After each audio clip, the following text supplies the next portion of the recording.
Hey, what's up everybody? Brian here with the Holy Roller playing craps on a cruise to earn a free cruise. And today I'm in the casino here in the Voyager class, Voyager of the Sea, and we're gonna roll out some dice really quick. And bring your dice and you can actually do a couple of practice throws and see how it is. We're gonna see how this table reacts to my sets and my dice. There's no real way to control it, but there is a way to see what the probability is. Let's try it. Here we go.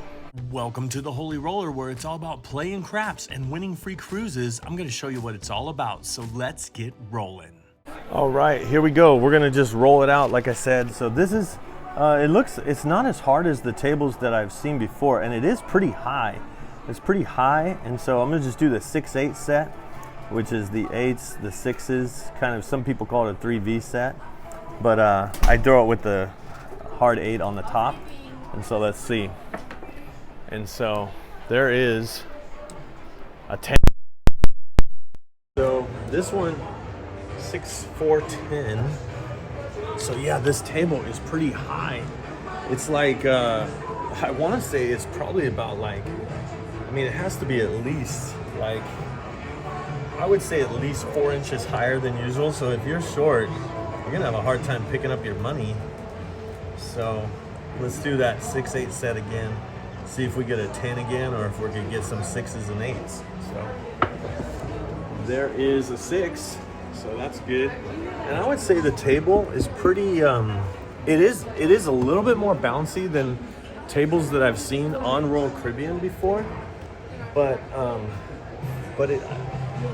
haven't really seen the reaction of the dice that much. But it is soft. There is soft, not super bouncy, but not super hard either.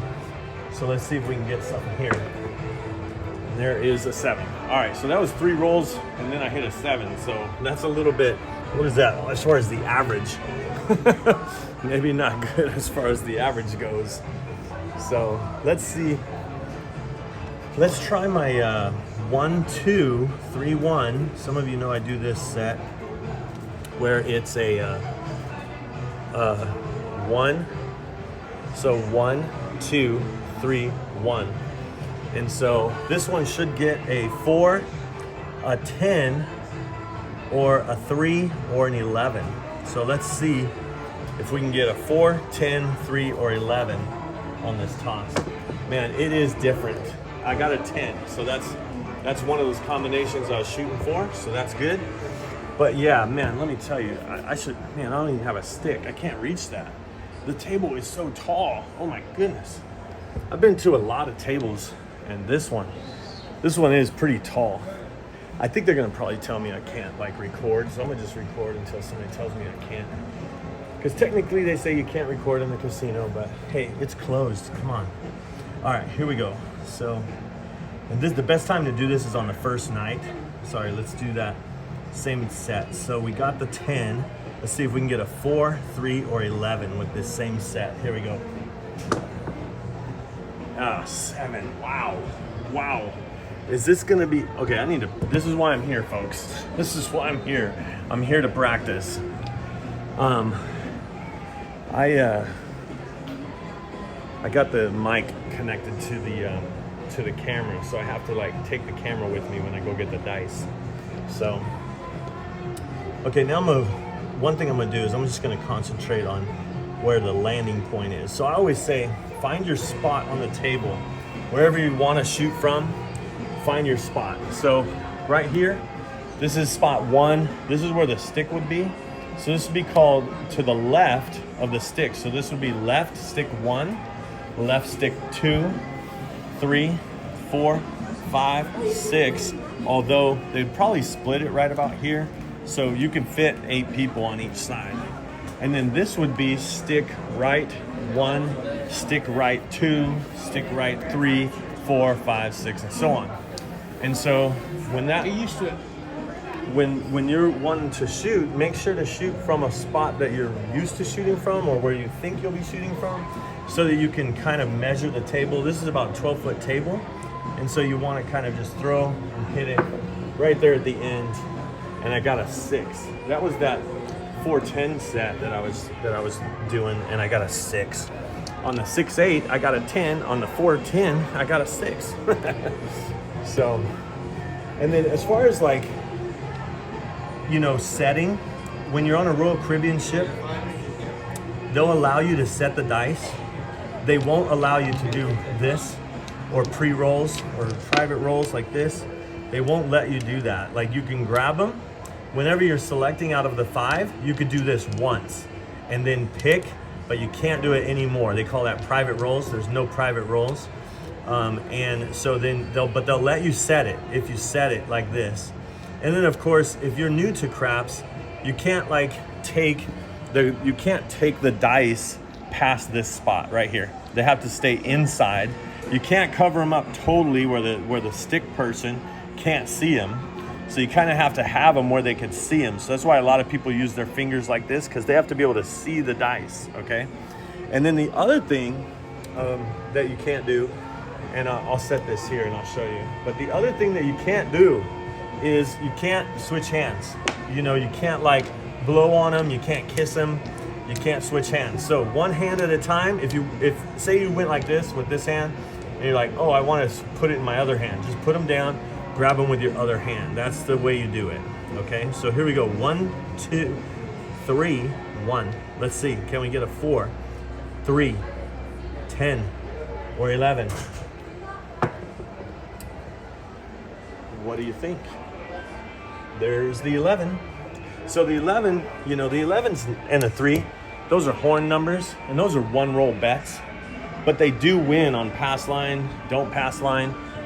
You would win on the pass line with the 11, you would win on the don't pass with the 3.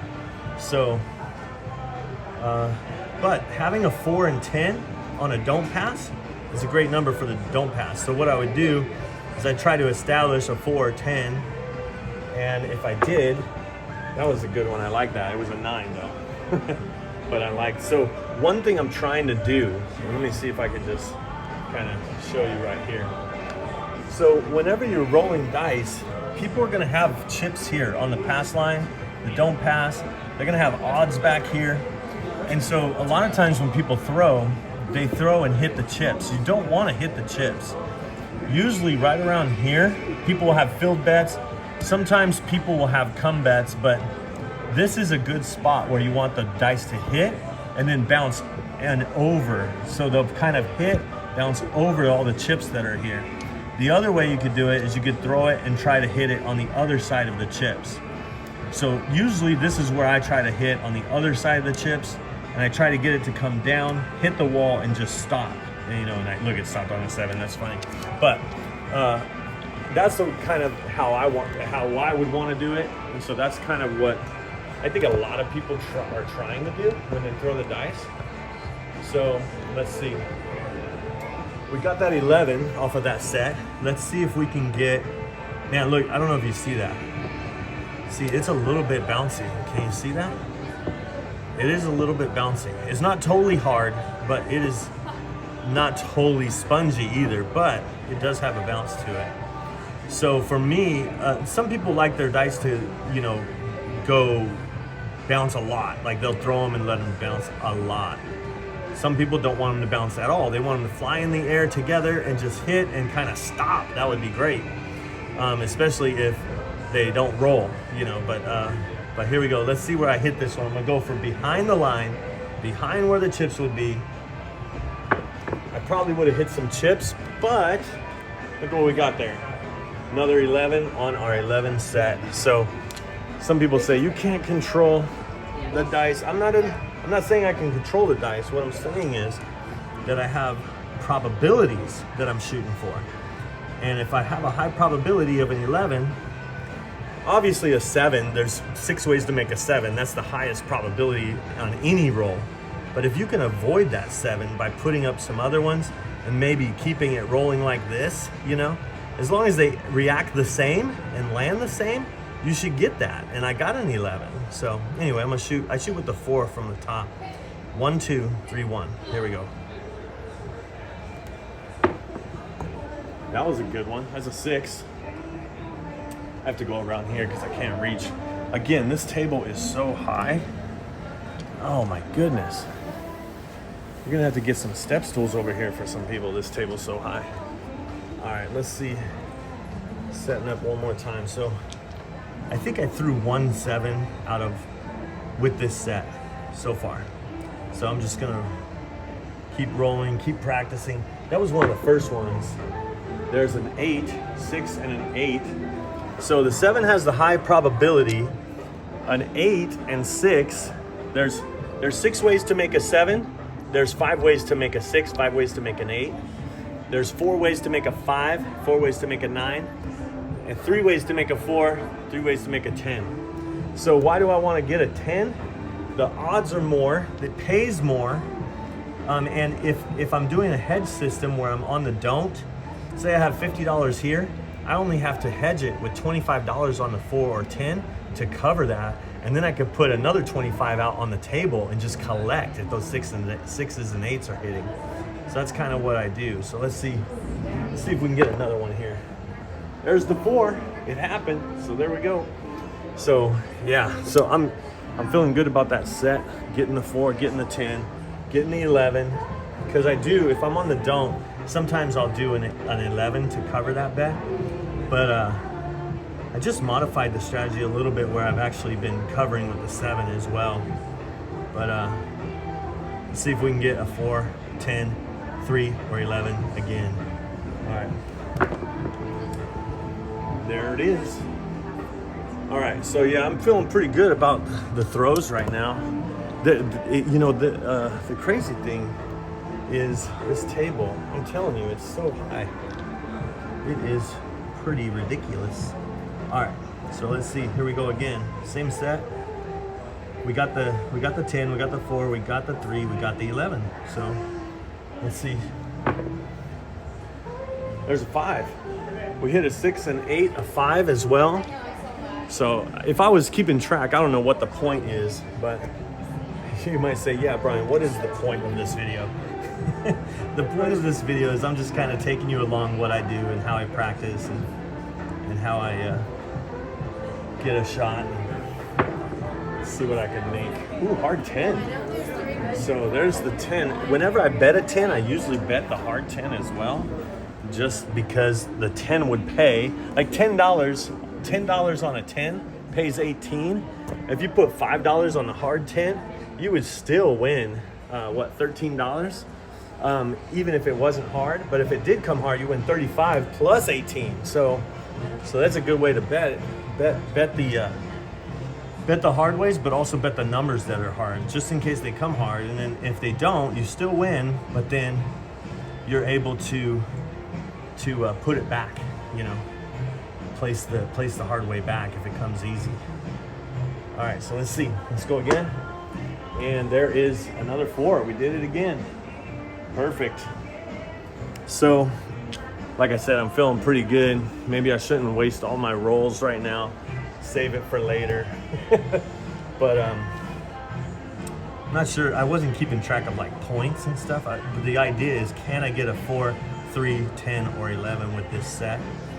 So it seems like I'm getting the dice to do what I want them to do. There's an 8.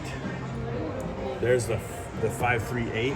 So now what I could do, so say I did my 4, 10 set that I was doing, and I established a 4. Then what I'm gonna do is I'll probably do a 6, 8 set from that point. So 6, 8 set is kind of from the hard way set. You have like the 4s, the 2s, the 3s, everything. Then what you do is you take the right die counterclockwise 1, and then you have the 8, the 6, and the 6. Some people call that the 3V set. You can barely see that, huh? But I throw it from the hard 8 on the top. So let's see if we can get some 6s and 8s, because we've been getting what we wanted with the other one. So, oh, there goes a 4. Well, I did my 4 and it gave me an 8. I did an 8, it gave me a 4. So, let's try it one more time. So, there's other sets that I do, but I don't really. These are kind of like my 2 go-to sets. The 6, 8 set. So let's see if we can get it 6 or 8. And there's the 10. That's hilarious. But one thing that has been void ever since I started concentrating and got a couple practice throws, what has been void? The 7. The 7 hasn't came in a while, right? So let's see. Let me show you this set. Like, so a 9-5 set is you put the 5, 4, and then you do the 4, 5. So it's a 9, a 5, or a 5. So this should give probabilities of 9s or 5s. Let's see what happens here. All right. And it's an 8. So what happened was I got that 5 to show, and then this one went 2 more over, I think it did. So that would have been a 9. But here, let me try it one more time, and then we'll go ahead and end this video. So let's see, I'm gonna try one more time. Can I get a 9? We're about to find out. This time we'll do a 4, 5, and then we'll do a 5, 4. Can we get a 9 or a 5? Let's see. Here we go. And 7 out. What a good way to end the video. 7 out. All right. Well, thanks for watching. And if you want to know more about playing craps on a cruise to earn a free cruise, then watch this video here, and we'll hope to see you cruising and rolling on a craps table soon. See ya.